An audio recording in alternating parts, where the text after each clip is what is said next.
காசு இல்லாமல் கையில் என்ன செய்வது என்று தெரியாமல் அலைந்து திரிந்தார் அல்லவா? அதற்கு பிறகு எத்தனையோ வரலாறு இருக்கின்றன. அதற்குள் சென்று விட்டால் அதற்குள்ளேயே சென்று விடுவோம் என்பதால் நான் இத்தோடு நிறுத்துகிறேன். அதற்கு பிறகு செப்டம்பர் மாதம் 11ஆம் தேதி தான் இந்த செப்டம்பர் 11 இப்போது அமெரிக்க நாடு மட்டுமல்ல உலகம் பூராவிலும் தெரிந்த செப்டம்பர் 11.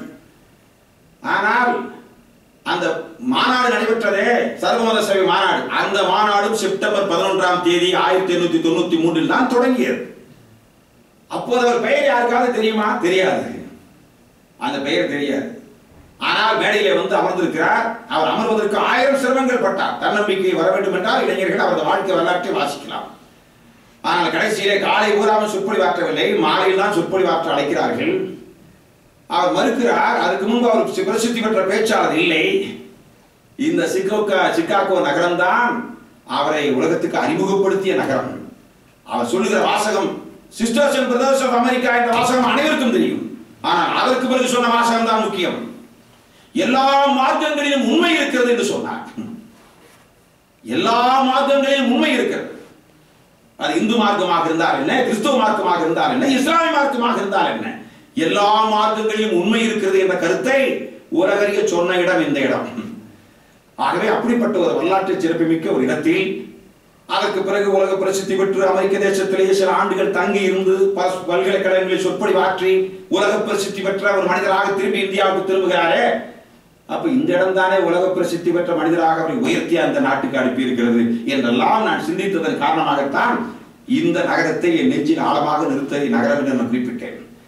ஆனால் இந்த நகரத்திற்கு இப்போது வந்து உங்களை எல்லாம் சந்திக்கிற போது, அதிலும் உங்களை பற்றி அறிமுகத்தை பார்த்த போது மிகச்சிறந்த மனிதர்களை சந்திக்கிற ஒரு வாய்ப்பு. நான் சொற்பொழிவாற்றுவதை விட நல்ல மனிதர்களை, தமிழ் வளர்க்கிற மனிதர்களை, தமிழ் பண்பாட்டை வளர்க்கிற மனிதர்களை ஒரு 30 ஆண்டு காலம் 40 ஆண்டு காலமாக தமிழ் பள்ளியை வைத்து நடத்துவது. இந்த உலகம் பூராவிலும் எத்தனை தமிழர்கள் இருக்கிறார்கள்? 15 கோடி பேர் தமிழர்கள் இருக்கிறார். உலகம் பூராவிலும் இருக்கிற தமிழர்கள் எண்ணிக்கை 15 கோடி. அதில் 8 கோடி தமிழர்களுக்கு தான் தமிழ் தெரியும். மீதி 7 கோடி மக்களுக்கு தமிழ் அறவே தெரியாது. சுத்தமாக மறந்து விட்டார்கள் என்றால் அடுத்த தலைமுறைக்கு சொல்லித்தர மறந்து விட்டார்கள். ஆகவே பெரியவர்களும் கூட தமிழ் அறிந்தவர்கள் ஆங்கிலம் பேச தொடங்கிவிட்டார். அப்படியானால் இந்த அருமையான அவையில், அதிலும் இந்த தமிழ் கலாச்சாரம் பாரம்பரியம் என்ற இந்த ஆய்வு, நான் அதைத்தான் இந்த இடத்திலே மேசை மீது கொண்டு வந்து வைத்ததற்கு காரணம், இந்த இடத்திலே பரிசாக எனக்கு கொடுத்தார் மரியாதைக்குரிய முனைவர் சபரிமுத்து அவர்கள். நான் இதை பார்த்தவுடன், இத்தகைய முறையிலே உலக தழுவிய ஆங்கிலத்தில் தமிழ் கலாச்சாரத்தையும் தமிழ் பண்பாட்டையும் தமிழ் வரலாற்றையும் எடுத்துச் சொல்கிற மனிதர்களும் இருக்கிறார்கள். இதை விட எனக்கு என்ன ஆச்சரியம் என்றால், உள்ளே நுழைந்து இங்கு வருகிற போது இந்த புத்தகத்தின் பிரதி ஒன்று கூட என்னிடம் இல்லை. நான் இப்போது கூட கொண்டு வரவில்லை. 2000 ஆண்டு, அதாவது 15 ஆண்டுகளுக்கு முன்பு சென்னையில் வெளியிடப்பட்ட புத்தகம் விடுதலை வேண்டியில் தமிழகம் என்று சொல்லக்கூடிய இந்த புத்தகத்தின் 2 பாகங்கள் நான் என் வழக்கறிஞர் தொழிலை கூட ஒதுக்கி வைத்துவிட்டு ஒரு 6 ஆண்டு காலம் ஒரு வேள்வி நடத்தி ஒரு ஆய்வை மேற்கொண்டு இந்திய விடுதலை போராட்டத்தில் தமிழர்கள் பணி என்ன, பங்கு என்ன என்பதை ஆழமாக ஆய்வு செய்து 2000 ஆண்டு வருகிற போது அதை சென்னையிலே காமராஜர் அரங்கத்தில் ஒரு 5000 பேர் அமர்ந்திருந்த அவையில் நேதாஜி சுபாஷ் சந்திர போஸுடைய அந்த போர் படையில் மகளிர் படை தளபதியாக இருந்த கேப்டன் லட்சுமி அவர்கள் இந்த புத்தகத்தை வெளியிட்டார்கள். இந்த புத்தகத்தை இந்த அறைக்குள் நுழைந்த பிறகு நாம் எதிர்பாராத இன்ப அதிர்ச்சி கொடுக்கக்கூடியவர்களே மரியாதைக்குரிய பெரியவர் பாபு அவர்கள் இதை காட்டினார். நான் மேலும் சிரிப்புக்குள்ளாகிவிட்டேன். ஆகவே 1200 பக்கங்கள், 3வது பாகம் இப்போது தயாராகி கொண்டிருக்கிறது. முதல் 2 பாகங்களை ஆங்கிலத்தில் இந்தியில் மொழிபெயர்த்து முடித்து விட்டோம். 3வது பாகத்தையும் அவ்வாறு ஆங்கிலத்தில் இந்தியில் மொழிபெயர்க்க போகிறோம். அதற்கு டெல்லியில வைத்து இந்த ஆங்கில பிரதிகளையும் இந்தி பிரதிகளையும் வெளியிட இருக்கிறோம். இந்திய விடுதலை போராட்டத்தில் தமிழர்களுடைய பங்கு உலகறிய அது எடுத்துச் செல்லப்பட வேண்டும். ஏனென்றால் இப்போது நீங்கள் டெல்லிக்கு செல்வீர்களானால், அங்கிருக்கிற ஆவண காப்பங்களை பார்ப்பீர்களானால், நான் கூட அங்கு ஒரு 17-18 ஆண்டுகளுக்கு முன்பு ஆய்வுக்காக அங்கு சென்றிருந்தேன். லட்சக்கணக்கான புகைப்படங்கள் கிடக்கின்றன ஆவண காப்பகங்களில். ஆனால் இந்திய விடுதலை போராட்டத்தில் யாராவது இந்த அமெரிக்காவில் இருந்து ஒரு ஆய்வாளர் அந்த ஆவண காப்பகத்துக்கு வந்து 1 ஆண்டு காலம் 2 ஆண்டு காலம் இருந்துவிட்டு இந்திய விடுதலை போராட்டத்தை ஆய்வு செய்வதற்காக வந்தால் மேற்கு வங்காளத்தைச் சேர்ந்தவர்கள் மிகச் சிறந்த பங்களித்திருக்கிறார்கள்.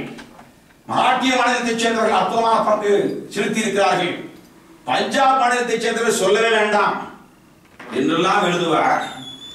கடைசியிலே நீங்கள் எவ்வளவு சிரமப்பட்டு பார்த்தாலும் தமிழ்நாட்டில் விடுதலை போராட்டம் நடந்ததாக எழுத மாட்டார். ஏனென்றால் அந்த ஆவண காப்பகத்தில் தமிழ்நாட்டின் விடுதலை போராட்டத்தின் பங்களிப்பு இல்லை. அப்படியானால் நான் ஒரு 18 ஆண்டுகளுக்கு முன்பு ஆய்வு செய்ய வந்தபோது எனக்கு ஒரு கேள்வி எழுந்தது. அப்படி என்றால் தமிழ்நாட்டில் வெள்ளைக்காரர்கள்லாம் வந்தபோது அவர்களெல்லாம் வெண்சாமம் வீசி வரவேற்றவர்களா? சொன்னார்களே தமிழர்களுக்கு என்று வரலாறு, தமிழர்களுக்கு என்று பாரம்பரியம் என்று. முற்கால தமிழர்கள் வரலாற்று காலத்திற்கு முற்பட்ட விஷயங்களை மரியாதைக்குரிய பேராசிரியர்கள் குறிப்பிட்டிருக்கிறார்கள். வரலாற்று காலத்திற்கு முற்பட்ட நான் அதை கூட சொல்லவில்லை. சமீப காலத்தில் 1947 ஆகஸ்ட் மாதம் 15ஆம் தேதி தான் வெள்ளையர் வெளியே சென்றார். ஆனால் ஏதோ தமிழ்நாட்டில் இருப்பவர்கள் அத்தனை பேரும் கோழைகள் போலவும் முதல்ல நம் முன்னோர்கள் யார் என்று ஆதாரபூர்வமாக ஆய்வுபூர்வமாக துல்லியமாக தெரிந்தால்தான் நமக்கு ஒரு பெருமிதம் ஏற்படும். முதல்ல நாம வீரர்களாக இருக்க வேண்டும் என்றால் நம் முன்னோர் யார் என்று தெரிந்திருக்க வேண்டும்.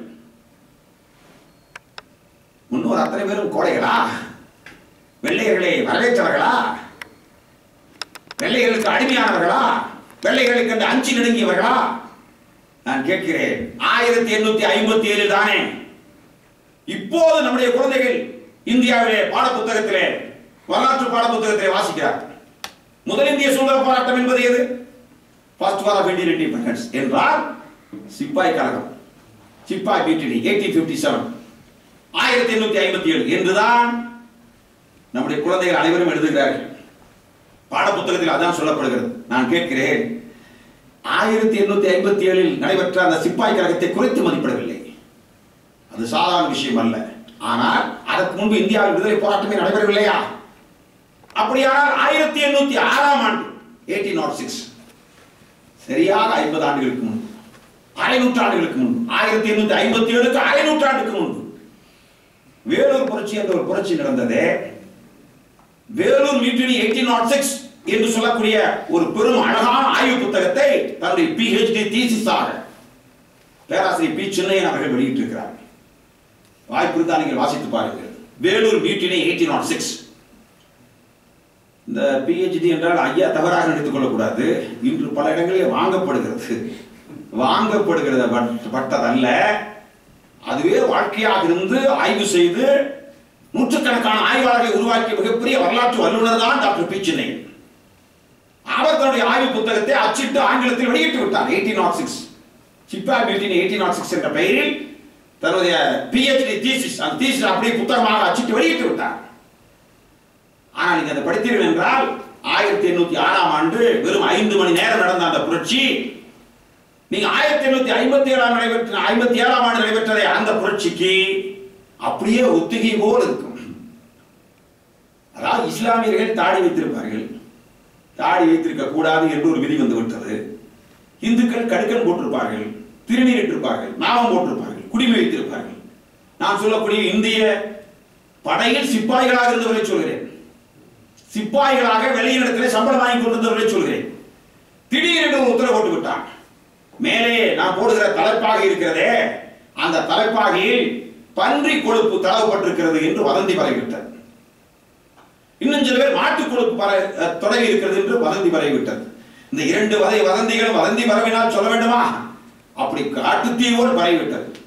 ஆகவே இந்துக்கள் இஸ்லாமியர்களாக 2 மதத்தை சார்ந்தவர்களும் இருக்கிற சிப்பாய்கள் ஒன்று சேர்ந்து இப்படி ஒரு விதி வந்திருக்கிறது, இந்த தலைப்பாகை கூடவே கூடாது. ஏன்னா பன்றி கொழுப்பு என்றால் இஸ்லாமியர்கள் அதுக்கு எதிர்ப்பாக இருப்பார்கள், மாட்டு கொழுப்பு என்றால் இந்துக்கள் எதிர்ப்பாக இருப்பார்கள். ஆகவே அந்த தலைப்பாகை கூடாது. காதில் கடுக்கன் போட்டுக்கொள்ள அனுமதி வேண்டும், திருநீரிட்டுக் கொள்ள அனுமதி வேண்டும், மதக்குறியீடு. அதே போல் தாடி வைத்துக் கொள்வதற்கு இஸ்லாமியராக இருந்தால் அனுமதி வேண்டும். இந்த அனுமதி மறுப்பதற்கு நீ யார் என்று அவன் கையிலே சம்பளம் வாங்கி கொண்டிருந்த சிப்பாய்கள் முதல் முழங்கினார்கள். 1806 புரட்சி 3000 பேர் செத்து படித்தார்கள். அப்ப 1806 புரட்சி அப்படியே பதிவு செய்ய வேண்டுமா வேண்டாமா? சரி, அதற்கு முன்பு 1801 1800 அதான் கோவை புரட்சி. Doctor K. ராஜையர் என்று சொல்லக்கூடிய வரலாற்று பேரறிஞர் இருக்கிறார், இன்றும் இருக்கிறார், மதுரையில் இருக்கிறார். அவருக்கு ஏறத்தாழ 80-85 வயது ஆகிவிட்டது. சவுத் இந்தியன் ரெபல்லியன் என்று சொல்லக்கூடிய அற்புதமான ஒரு புத்தகத்தை எழுதியிருக்கிறார். 12 ஆண்டு காலம் ஆய்வு செய்து எழுதியிருக்கிறார். இந்திய விடுதலை போராட்டம் தொடர்பான வல்லுநர்களில், சிறப்பு வல்லுநர்களில் இந்தியாவில் விரல்விட்டு எண்ணத்தக்க மாமனிதர்களில் ஒருவர் அவர். டாக்டர் கே ராஜேந்திரன் அவர்தான் இந்த விடுதலை வேள்வி தமிழர் புத்தகத்துக்கு ஆங்கிலத்தில் முன்னுரை எழுதி கொடுத்திருக்கிறார். அந்த மனிதரை பலமுறை நான் போய் சந்தித்திருக்கிறேன். அவர் 1800ஆம் ஆண்டு கோவையில் ஒரு புரட்சி நடைபெற்றிருக்கிறது. அந்த புரட்சி எப்படி நடைபெற்றது என்பதை சவுத் இந்தியன் ரெபல்லியன் என்று சொல்லக்கூடிய அற்புதமான ஆய்வு புத்தகத்தின் மூலமாக எழுதியிருக்கிறார். அப்படி என்றால் 1800ஆம் ஆண்டு நடைபெற்ற புரட்சி அதை பற்றி குறிப்பிடவில்லை. சரி, 1799 தான் வீரபாண்டி கட்டபொம்மன் தூக்கிலிடப்பட்டிருக்கிறார். 1799 நீங்க 1857 சொல்கிறீர்கள், 1799 சொல்கிறோம். அந்த அதே 1799 தான் திப்பு சுல்தான் களத்தில் மாண்டான் ஸ்ரீரங்கப்பட்டினத்தில். அங்கே அவனை கொலை செய்துவிட்டு கொலபாதக செயலை செய்த அதே கும்பல் தான் மறுபடியும் பாளையங்கோட்டைக்கு வந்து வீரபாண்டி கட்டபொம்மனை கைது செய்து கயத்தாரில் தூக்கிலிட்டார். அது 1799 அல்லவா? அப்படி என்றால் 1857க்கு முன்பு எதுவுமே நடக்காதது போலவும் 1757 தான் முதல் இந்தியாவிலே விடுதலை போராட்டத்தை குரல் கொடுத்தது போல ஒரு சித்திரம் உருவாகுது அல்லவா? அவ்வாறு இல்லை. ஆனால் 1757ஆம் ஆண்டு நடைபெற்ற புரட்சி மதிக்கத்தக்க புரட்சி. ஆனால் அதற்கு முன்பே இந்த தங்க தமிழகத்தில் புரட்சிகள் நடைபெற்றிருக்கின்றன. வேலுநாச்சியார் அதற்கு முற்பட்டவர், பூலித்தேவன் அதற்கு முற்பட்டவர் என்றெல்லாம் வரிசையாக சொல்லி இருக்கிற நூல் தான் இந்த நூல். ஆகவே அந்த காலத்திலே தொடங்கி கடைசி வரை ஆயுத போராட்டங்கள் ஒரு பக்கம், அகிம்சா வழி காந்தியடிகள் தலைமையிலே நடைபெற்ற போராட்டம் இன்னொரு பக்கம், வெளிநாட்டிலே இருந்து போராட்ட யுக்திகளை மேற்கொண்டு ஜெய்ஹிந்த் செண்பகராமனிலே தொடங்கி நேதாஜி சுபாஷ் சந்திர போஸ் வரை இந்திய தேசிய ராணுவத்தை அமைத்து இந்திய விடுதலைக்காக போராடினார்களே. நான் இந்த அருமையான அவையில் ஒரு கருத்தை நான் பதிவு செய்ய விரும்புகின்றேன். நான் இந்த 1997ஆம் ஆண்டு இந்திய விடுதலை போராட்டத்தின் 50வது ஆண்டை முன்னிட்டு வடநாட்டிலே வாழ்ந்து கொண்டிருக்கிற தமிழ் பெண் ஒருவர் இருக்கிறார். அவர் பெயர் தான் நான் ஏற்கனவே குறிப்பிட்ட கேப்டன் லக்ஷ்மி. லக்ஷ்மி ஷேகல் என்பது அவரது முழு பெயர். ஷேகல் என்பது அவரது கணவர். அவர் பஞ்சாபி. இவர் பெயர் லக்ஷ்மி, தமிழ் பெண். இவர் தந்தையார் பெயர் சாமிநாதன், தாயார் பெயர் அம்மு சாமிநாதன்.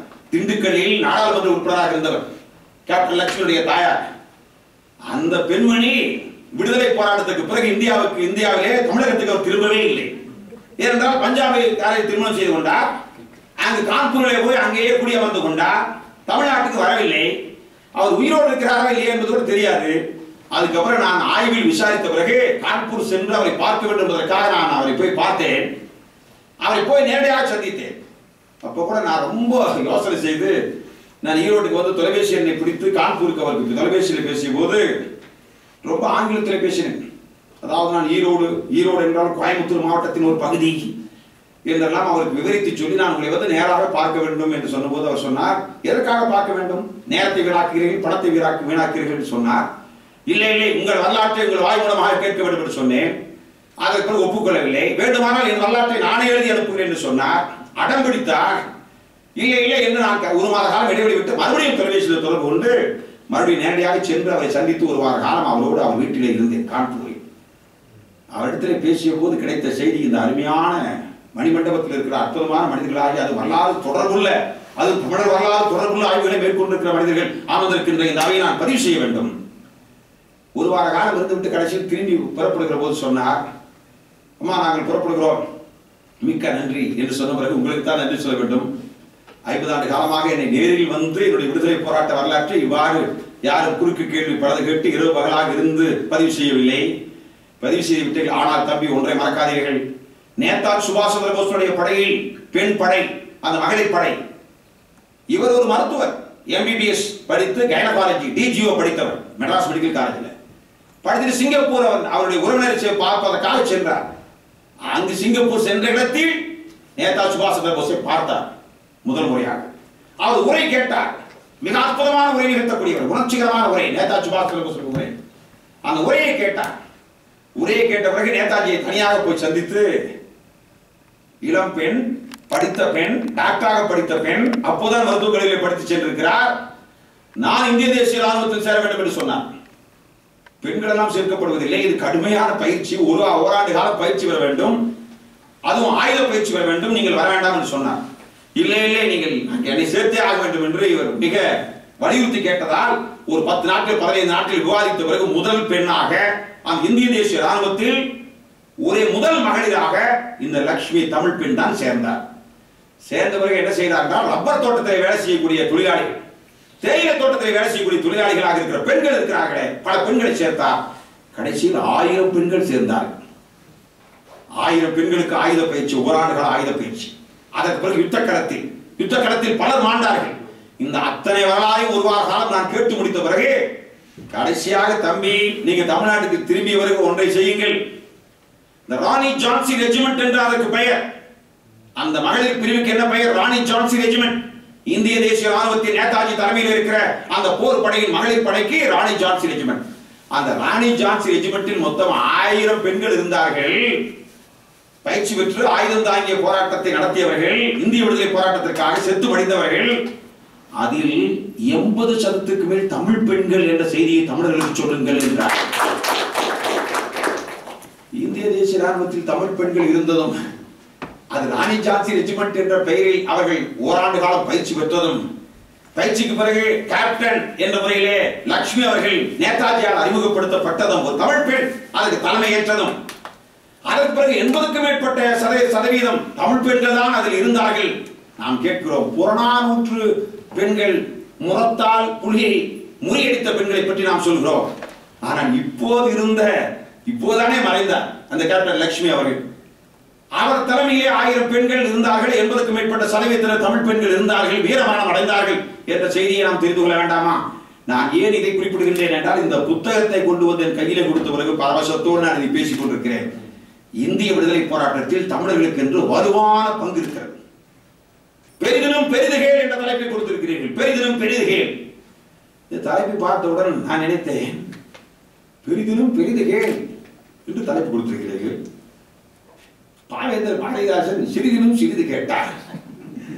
சிறிதினும் சிறிது கேட்டார். என்ன கேட்டார்? அவர் கேட்டது என்ன தெரியுமா? அவர் கனவு நனவாகவில்லை. இன்னொரு கனவு இருக்கிறது. கெட்ட போரிடும் உலகினை வேருடன் சாய்ப்போம், புதியதோர் உலகம் செய்வோம், கெட்ட போரிடும் உலகினை வேருடன் சாய்ப்போம் என்ற ஒரு கனவு, பாரதிதாசனுடைய கனவு. அந்த கனவு நனவாகவில்லை என்பதை இப்ப சொல்லவில்லை நான், அது சமுதாய கனவு. கெட்ட போரிடும் உலகினை வேருடன் சாய்ப்போம் என்பது சமுதாயத்தின் அக்கறை கொண்டு மக்கள் அத்தனை பேரும் போரிடக்கூடாது, மகிழ்ச்சியாக இருக்க வேண்டும் என்ற கருத்தில் உதித்த அற்புதமான தமிழ் கவிதை. புதியதோர் உலகம் செய்வோம், கெட்ட போரிடும் உலகினை வேருடன் சாய்ப்போம். அந்த கனவை நான் சொல்லவில்லை. ஆனால் அவரது கனவு ஒன்று இருந்தது, தனித்த கனவு, தனிப்பட்ட கனவு. அவருக்கு ஒரு கனவு. அந்த கனவு என்ன தெரியுமா? ஆனால் சிறிதினும் சிறிது கேட்ட கனவு. நான் விமானத்தில் ஏறி பார்க்க வேண்டும், இதுதான் அவரது கனவு. உண்மையிலே நீங்க வாழ்க்கை வரலாற்றை வாசித்து பாருங்கள். விமானத்தில் ஏறி பார்க்க வேண்டும். எத்தனை விஷயங்களை விமானத்தை பற்றி நாம், விமானத்தை பற்றியும் விஞ்ஞானத்தை பற்றியும் அறிவியல் வளர்ச்சியை பற்றியும் கவிதையில் எடுத்திருப்போம். ஆனால் மனித குலத்தில் மிகச்சிறந்த விஞ்ஞான கண்டுபிடிப்புகளில் ஒன்று விமானம். அந்த விமானத்தில் ஏறி உட்கார்ந்து பார்க்க வேண்டும் என்று எனக்கு ஆசை. அந்த விமானத்தில் ஏறி பறக்க வேண்டும் என்று எனக்கு ஆசை. சின்ன சின்ன ஆசை. இன்று சமீபத்தில் ஒரு திரைப்பட பாடல் வந்திருக்கிறது. அது போல பாரதிதாசனுக்கு ஒரு சின்ன ஆசை, விமானத்தில் ஏற வேண்டும், ஏறி பறக்க வேண்டும். இன்னொன்று, விமானத்தில் தமிழ்நாட்டில் சென்னையில் ஏறி டெல்லியில போயிருக்கிறாலும் விமானம் தானே. அது ஒரு கனவு மட்டும் காணவில்லை. ஒன்று விமானத்தில் ஏறி பார்க்க வேண்டும். இன்னொரு கனவு அவருக்கு வெளிநாடு போக வேண்டும். அது சிங்கப்பூராக இருந்தாலும் பரவாயில்லை, பக்கத்தில் இருக்கிற இலங்கையாக இருந்தாலும் பரவாயில்லை, ஆனால் வெளிநாடு போக வேண்டும் என்று விருப்பப்பட்டார். அந்த விருப்பத்தை பல நண்பர்களிடத்தில் சொல்லியிருக்கிறார். ஏதோ ஒரு காரணத்தால் அவர் மரணம் அடைகின்ற வரை இந்த 2 கனவுகளும் நிறைவேறவில்லை. வேடிக்கைக்காக கூட விமானத்தில் ஏறி பார்த்ததில்லை. விமானத்திலே பார்த்ததே இல்லை என்று வருகிற போது பறந்ததில்லை என்று சொல்ல வேண்டியதில்லை. அதற்கு பிறகு இந்நாட்டிலே விமானத்திலே பறக்காத போது வெளிநாட்டுக்கு விமானத்திலே சென்றார். வெளிநாட்டுக்கும் செல்லவில்லை, விமானத்திலும் ஏறவில்லை. இவர் பெரிதினும் பெரிதுகேள் என்ற தலைப்பை கொடுத்த பிறகு நான் நினைத்தேன், சிறிதினும் சிறிது கேட்ட பாரதிதாசன் கனவே நனவாகவில்லையே. நல்ல வேலை நான் என்னை பாருங்கள், பாரதிதாசனுடைய பேரன் நான். வயதில் மட்டுமல்ல, அவரது வாரிசாக அவரது கவிதைகளை, அவரது கருத்தை, அவரது சிந்தனைகளை வலித்துக் கொண்டு செல்லக்கூடியவர்கள்.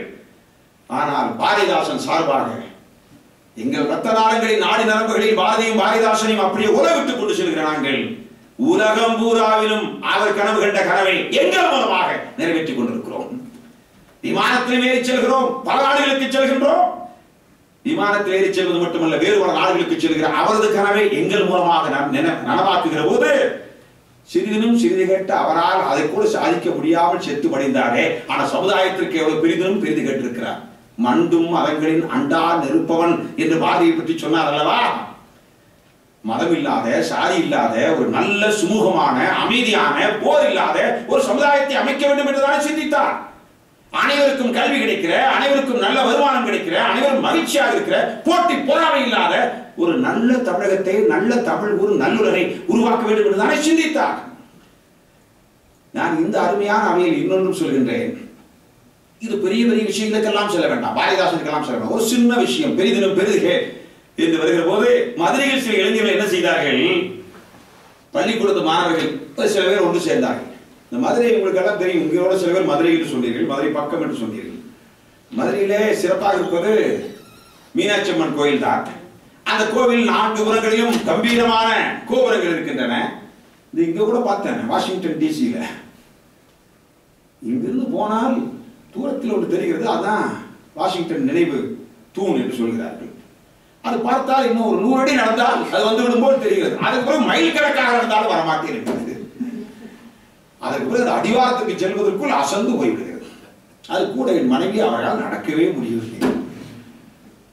ஆகவே எப்படி எதுக்காக சொல்கின்றேன் என்றால், அதே போல தூரத்தில் இருந்து நீங்கள் அந்த கோபுரத்தை பார்த்திருப்பீர்கள். கம்பீரமான உயரமான அந்த கோபுரம். ஆனால் அந்த கோபுரத்தில் அந்த இளைஞர்கள் 4-5 பேர் விடுதலை போராட்ட காலத்தில், சுதந்திர போராட்டம் நடந்து கொண்ட காலத்தில் என்ன நினைத்தார்கள் தெரியுமா? அந்த கோபுரத்தில் உச்சியில் இருக்கிற கலசத்தில் மூவர்ண கொடி ஏற்ற வேண்டும் என்று விரும்பினார்கள். அவங்களுக்கு அது பெரிய கனவு.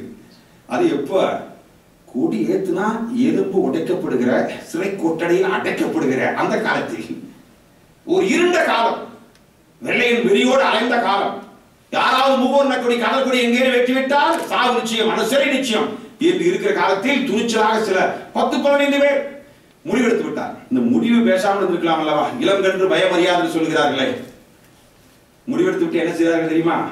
அதை அறிவித்து விட்டார்கள், பகிரங்கமாக அறிவித்து விட்டார். ஆகவே இன்று இரவு நாங்கள் மதுரையில் இருக்கிற அந்த கோபுரத்தின் கலசத்தில் கொடியேற்ற போகிறோம். ஏங்க, அறிவிக்காமல் இருந்தாலே வெள்ளையன் அவன் சூழ்ச்சி சூது அத்தனையும் நிறைந்தவன். அவன் எப்படியும் அறிந்து கொள்வான்.